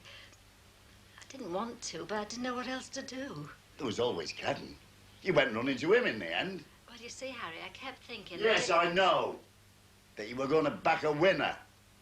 I've had to live with you for 30 years thinking this. I might have realised what was going on when Paul Collins told me about you wanting to rent the garage out. I wanted to tell you when I first lost the £30. But somehow I didn't like. It wouldn't have amounted to this. This, and what Kevin paid out, is the equivalent of 4 months' pension. Railway pension. Don't quibble! 4 months' railway pension, 4 weeks' state pension. Have it whichever way you want. It's still £220. Don't shout, Harry. It's bad for you. You should have thought of that before. Instead of self, self, self. Your kicks, your excitement. Better let Kevin in.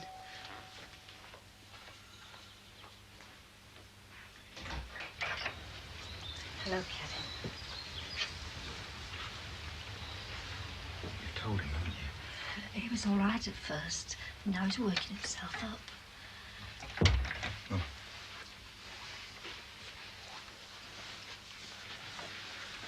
I'm going to put something to him. And I wanted to mention it to you first because I don't want you to think that we're deciding your future behind your back. I know what you're going to say. Gamblers Anonymous. I know you've ruled it out before, but I think it's something you should reconsider. It's too late at my time of life. What are you saying? That you'll jog along for a couple of months and then we'll have the same thing again? Because if you are, it's not on. But it was different this time. I had the credit number. They gave it to me without any fuss, without knowing whether I could manage. All I had to do was ring. They made it seem so easy. So you're blaming the bookmakers now, are you? Very convenient. He's got a point. Even if she didn't have a phone, she'd find her way to the bookmakers. Even lying away. Because it's like a taint she's got in her blood. It's a sort of illness, Dad. That's why she needs help. Talk about me as though I'm not here. You act as though you're not here. Up here, I mean. It's that business of you trying to find a winner that makes you a loser. Every time. Harry, not anymore. Anyway, there's one thing we can be grateful for, that he's not here. The merry widower. Harry, don't be soft. Ralph knows I gamble. It was through him I got the credit number. Say that again. It was through Ralph I knew you could phone through. I didn't know that, Edna. But I'm glad you told me. Don't say anything to him. It wasn't his fault it got out of hand. Forgetting, aren't I? The cosy little chat you had with Ralph years ago. Sitting in our kitchen drinking hot chocolate. Discussing the GGs. You couldn't discuss them with me because I was out at work. And I may have a brief word with Ralph when he comes in.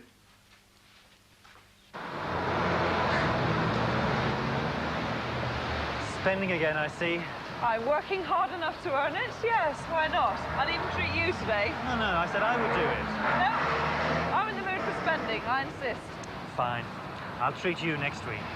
Well, you have to come to Birmingham then, because that's where I'll be. Well, I'm here in Manchester, aren't I? True. I thought that was partly to do with work. Yes, really fascinating. Something to do with the medical students here as part of their degree. They get actors to play patients. Crosby? And the man does have his problems. He'll tell you that himself. But he's supposed to be a qualified engineer. He's got to be able to do the work of an engineer. If we wanted a labourer, that's what we would have hired. Yeah, but has there been any history of any argy-bargy or them flying off the handle? On his previous job? No, but you see, I think that's the crux of the problem itself. Now, my predecessor took him on without checking his qualifications. Well, Crosby gave him some generalised sort of guff. But it certainly wouldn't have satisfied me. Have you asked him to come up with anything more specific? He had some story about one of his kids. He's got 3 children, apparently. One of his kids getting hold of some of his papers and tearing them up, and amongst them was the testimonial he brought with him from his previous job. Could be true. And you think he's shooting you a line? Look, I don't dislike the man personally. Now, I honestly believe that he couldn't cope, and that's why he flew off the handle. But you know as well as I do, Mr. Grant, there are men out there whose only domestic problem is lack of work. I'd rather employ one of them, Tom, very much. Yeah, but you can't just dismiss someone, can you? Because you think you could do better if you started again from scratch. I mean, maybe you could, but that's not the point, is it?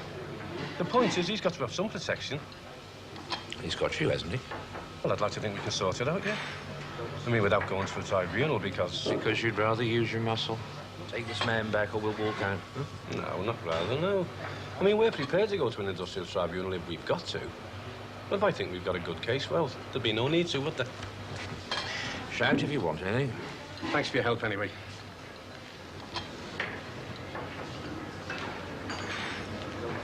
How's it going, then? I'll tell you what might help. If we can get a copy of his testimonial from his last firm.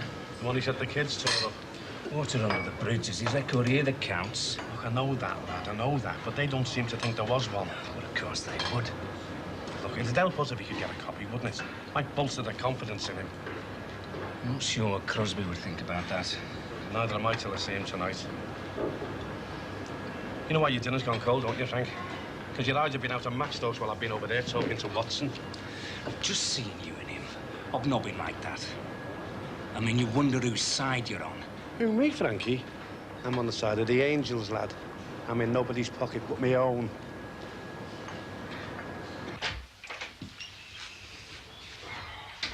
I managed to get the colour charts. Where's Edna? Lying down. Is she not well or something? It's been a right to do over that gambling. I thought her luck might turn. But it hasn't, obviously. It's about that phone credit business. She went over the limit and now they're taking legal action. I'm sorry about that. I didn't know. You didn't know? Not that it had got as bad as that. I knew about the credit arrangements, yeah. Because you put her on it, that's why. But it's something she enjoys. It's one of her few pleasures. One of her few pleasures. I don't see it as a pleasure. I see it as an evil. You may be able to have the odd bet and let it go at that.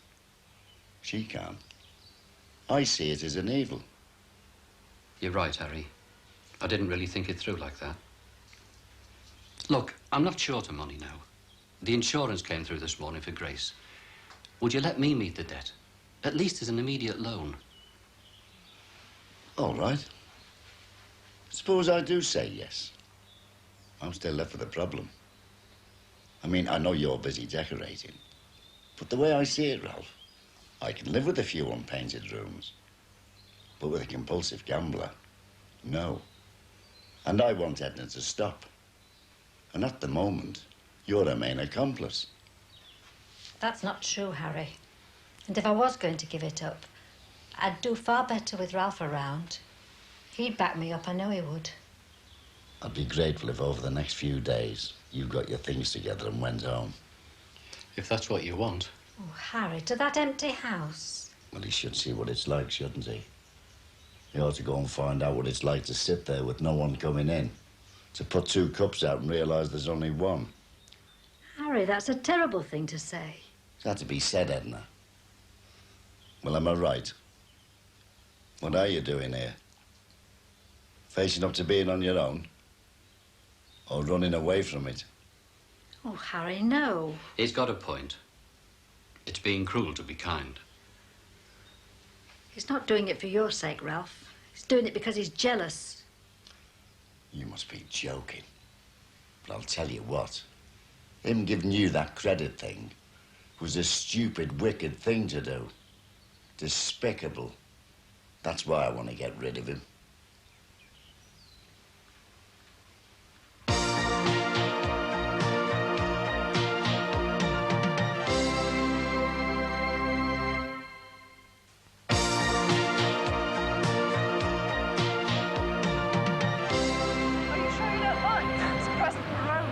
the girl that stayed with you from Ireland?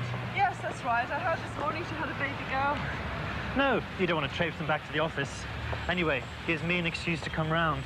Deliver them tonight. Fine, I'll put them in the boot.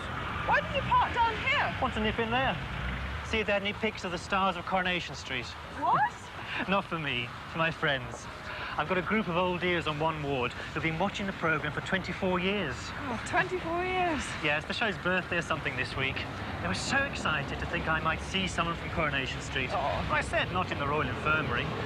Mind you, you never know. Well, am I running you up to the office? No, I'm going to walk back out through the law courts. It's good for me after all those breadsticks. Right. Now, I meant what I said about Birmingham. About me trying to get over and buy you a meal. Well, we'll see. Bye-bye. Bye.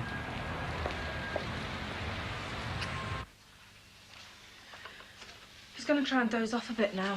Might come down for some telly later. Michelle, this is the copy that I got from the newspaper. See, it's a bit dark here and crawling up the page. But look, mine are even worse. Well, they're not that bad. What have you got them for? Gonna show them to someone. Who? Colin Trent. Well, who's he when he's around? He's only our local MP, that's all. I'm gonna go and see him about George. In London? Don't be soft. They are in the constituent places sometimes, you know. He's got a surgery this evening. I'm gonna go and see him there. Present our case. Well, what about getting the tea? You see to you and Teddy. I'll have some chips. Kill myself off with grease on the way home. Well, Pat thinks there's a lot of rubbish talked about cholesterol. Honestly, he's dead funny. He had us in stitches last night. Hmm.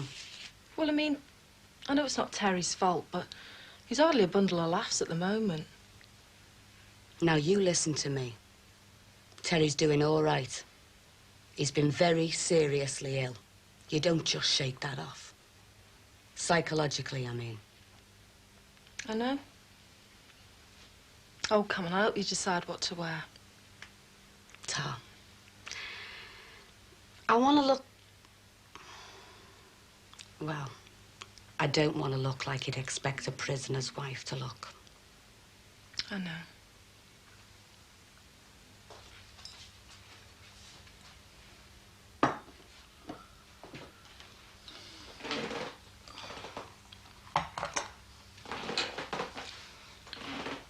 The foolish thing is that half the house is the way we want it, and the other half like it is now, as if it belonged to somebody else. Oh, don't be worried about the decorating. It's not important. No. The main thing is that I'm the one at fault, not Ralph. Why aren't you getting rid of me? Because I'm married to you, Edna. People do get rid of their wives. Divorce is a costly business.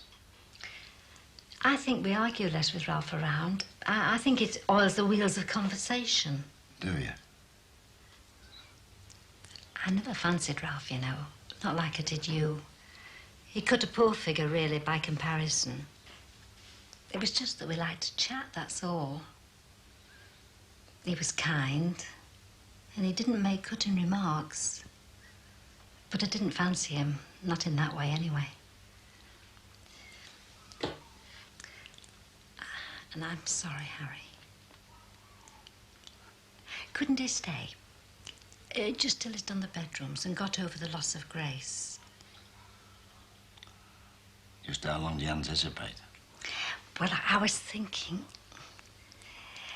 if he did the back bedrooms and stayed till Christmas, well, I think after that, I'd be fed up with it and want it to be like it was. Like a constant battleground. There's one condition, mind. That you go to Gamblers Anonymous. Or even consider it. And there's the letter, Harry, the £160. Well, I'll go along with that. He did offer. And it was him that started it. And he'll make a good job of it, Harry. He'd better.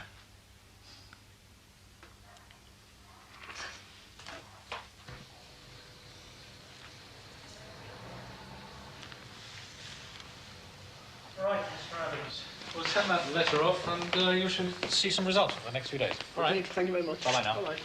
Mrs. Jackson. Yeah. Hello, I'm Colin Trent. Would you like to come through, please?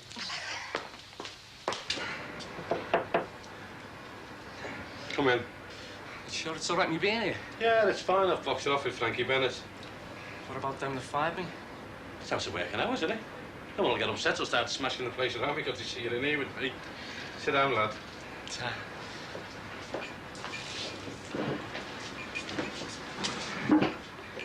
Mind you, would have been better if we could have met at your house. But if it's not on, it isn't. Someone was saying you've got 3 kids. Your wife must have her hands full. Well, that's it. Well, to be honest with you, when I told them domestic problems, what I really meant was her. See, she's had this trouble with her nerves, having to cope. She's on tablets and... And how's she taking this about you losing your job? Well, I'm at home to help. I mean, she hasn't really thought it through, me wife, how we'd cope on the dole. She just knows I'm there to help. And so, in a way, it's good. I mean, whilst you're paying the wages, but all right.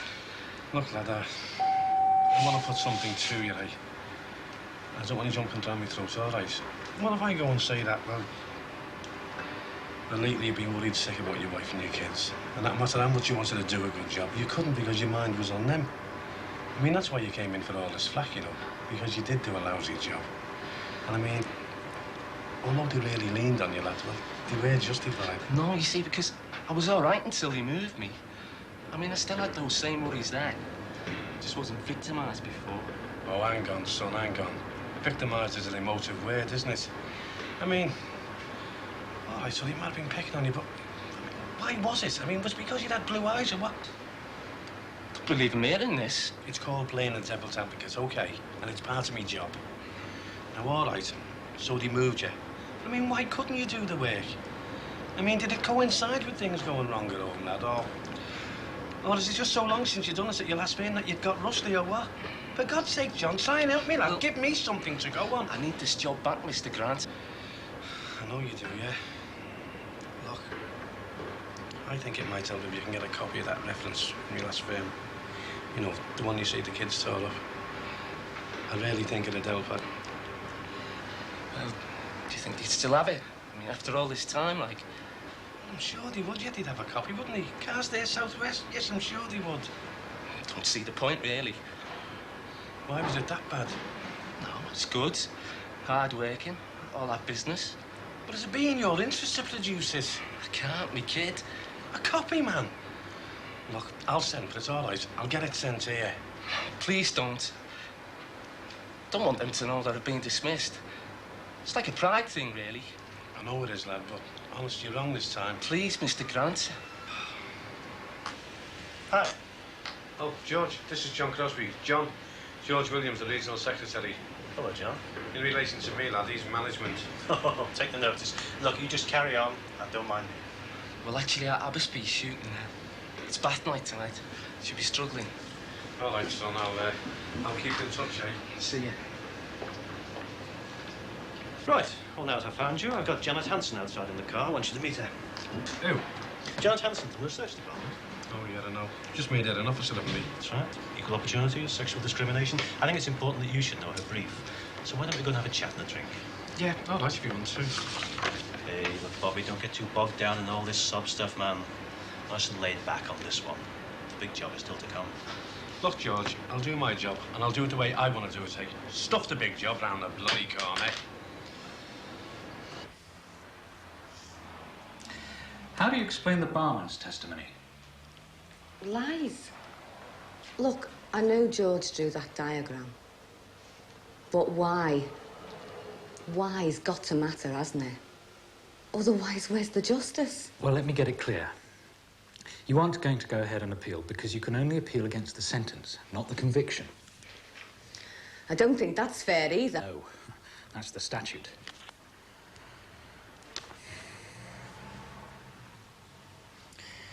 No new evidence has come to light. And there was nothing irregular about the trial itself. In a technical sense. In a technical sense. Oh, yeah. In a technical sense, George's hand drew that picture. And because of that, he's been sent to prison. It's cost us over £1,500.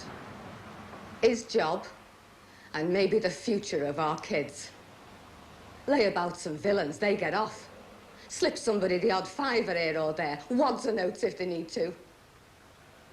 But somebody straight and good, like George, whose only fault is to be a bit naive, he gets sent down. Now, I don't care whether that's technical or not. It's wrong. It's got to be.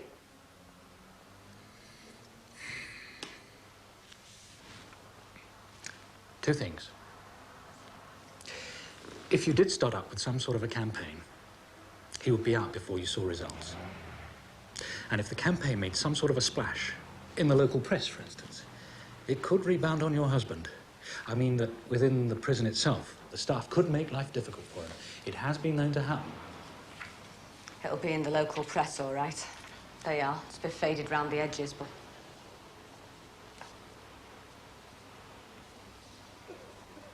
Have you been in touch with the person who wrote this? No, not yet. Approach him. I think in the most general sense there probably has been a miscarriage of justice. Well, for instance, he might have got a completely suspended sentence. Imprisonment seems pretty harsh to me. Now, whether I can achieve anything in a practical way, that's highly doubtful. But if, bearing in mind the things I've said to you, you want to go ahead and mount some sort of a campaign using the local press's focus, well, then you can say you've been to see me and that you have my full support. More than that, I can't promise. But does it help at all to know I'm sympathetic? Because I am. It makes a lot of difference, yeah. Good. Well, it's free George Jackson. I wish you all the very best.